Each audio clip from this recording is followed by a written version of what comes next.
하나님의 쉼터에 오신 여러분, 어느새 찌는 듯한 무더위가 기승을 부리는 7월입니다. 평안하셨죠? 오늘은 여러분들도 너무나 잘 아시는 엘리사 선지자의 인생 사계절을 살펴보고자 합니다. 여러분은 엘리사 선지자 하면 어떠한 사람이라고 생각하시나요? 엘리야 선지자보다 2배의 갑절의 능력을 받아가진 선지자라고 하니까 부러우신가요? 아니면 성경에 있는 대로 대머리에다가 성질이 아주 더럽고 깡다구가 있는 무서운 사람이라고 생각하시나요? 결론부터 말씀드리면 보통 깡다구가 있는 정도가 아니지요. 아니 세상에 평소에는 만나지도 못할 귀하고 높은 자기 나라를 점령한 아람 나라 군대 장관이 곧 국방부 장관이란 양반이 문둥병에 걸려서 선물을 바리바리 싸들고 찾아왔는데도 거들떠 보지도 않았던 보통이 넘어도 한참 넘는 하나님의 사람입니다. 오히려 시좋은 게하시를 나아만 장군에게 보내 요단강에 가서 몸을 7번 씻으면 몸이 나을 거야 라고 말했던 선지자예요. 다른 사람 같으면 강대국 국방부 장관이 온다고 기별을 받았을 때 이스라엘이 식민지이니까 제가 갈 테니 거기 그냥 계세요 라고 해야 할 텐데 말입니다. 엘리사라는 이름은 하나님은 구원이시다 라는 뜻입니다.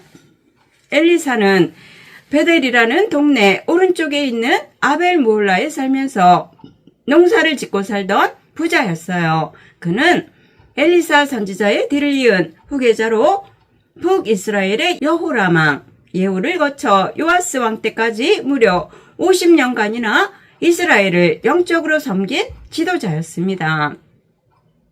엘리사 선지자의 사역은 일상에서 시작되었어요. 그는 12결의소를 앞세워 밭을 갈던 성실한 농부이자 부유한 지주였습니다. 어느 날 엘리야가 그의 어깨에 겉옷을 던지며 후계자로 불렀을 때 엘리사는 즉각적인 결단을 내리죠. 그리고는 소를 잡아 백성들을 대접하고는 농기구를 모두 불살라 버렸어요. 이는 과거의 풍요롭고 안락한 삶으로 돌아가지 않겠다는 배수의 진을 친 결단의 행동으로 보입니다. 이렇게 하나님은 게으른 자가 아닌 자기의 일터에서 성실하게도 일하는 사람을 부르십니다. 우리도 주님의 부르심 앞에 내가 붙들고 있는 쟁기, 곧 세상의 것을 내려놓을 마음의 준비가 되어 있는지 점검해 봐야 합니다. 드디어 후계자 엘리사가 세워지는 순간입니다. 엘리야의 승천이 임박했을 때 엘리사는 길갈에서 베델로 또 여리고를 거쳐 요단까지 가도록 끝까지 스승 엘리야의 길을 따라갔습니다. 보통의 다른 제자들은 멀리서 구경만 했지만 엘리사는 스승이 가진 갑절의 영감을 원했기 때문입니다. 여기서 갑절이란 말은 단순히 2배의 능력이 아닙니다. 하나님에게 진정으로 부름을 받은 사명자로서 엘리야로부터 엘리사에게까지 이어지는 사명을 감당하겠다는 영적 욕심이었어요.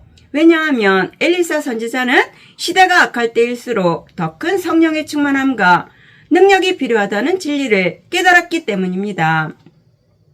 따라서 우리도 신앙생활에서 구경꾼이 아닌 하나님의 종이라는 주인의식을 가져야 합니다. 따라서 세상을 이기고 무릎 꿇고 받은 사명을 감당하기 위해 우리도 날마다 성령 충만함을 강구해야 합니다.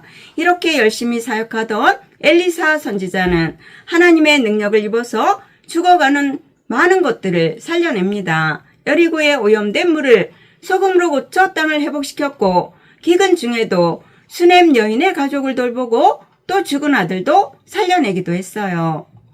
엘리사는 소금이라는 도구를 사용했지만 실제 회복은 여호와의 말씀으로 이루어졌다는 것을 강조합니다. 그러므로 그의 사역은 고통받는 이웃의 필요에 민감하게 반응하는 사랑이었어요.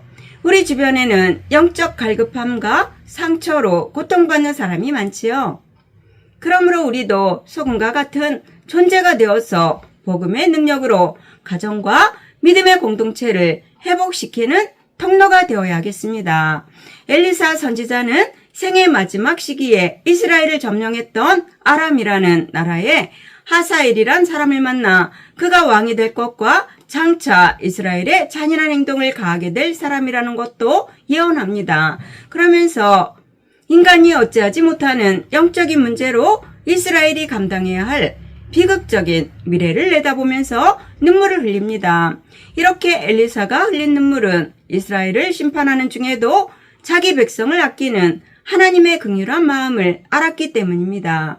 그는 인간적인 면에서는 그를 죽여서라도 비극을 막아내고 싶었겠지만 비록 이방나라 인간이 저지르는 엄청난 악행마저 하나님이 이루시고자 하시는 구속사적 계획 안에서 사용하시는 하나님의 절대 주권을 인정하며 순종했던 것입니다. 영혼의 쉼터를 사랑하시는 여러분, 우리도 때때로 이해할 수 없는 고난과 변화무쌍한 상황이 찾아올 때가 많지요. 그러할 때 원망하기보다는 하나님의 선하신 계획이 있음을 믿고 하나님의 절대적인 주권 앞에 겸손히 자신을 내어 맡기는 태도가 필요합니다. 비록 내 뜻과 다르더라도 역사의 주관자이신 하나님의 선하심을 끝까지 신뢰하시기 바랍니다. 그러므로 엘리사 선지자처럼 우리도 매 순간 하나님의 음성에 귀를 기울이며 우리의 삶 전체가 하나님의 영광을 나타내는 살아있는 증거가 되기를 예수님의 이름으로 축원합니다. 아멘. 감사합니다.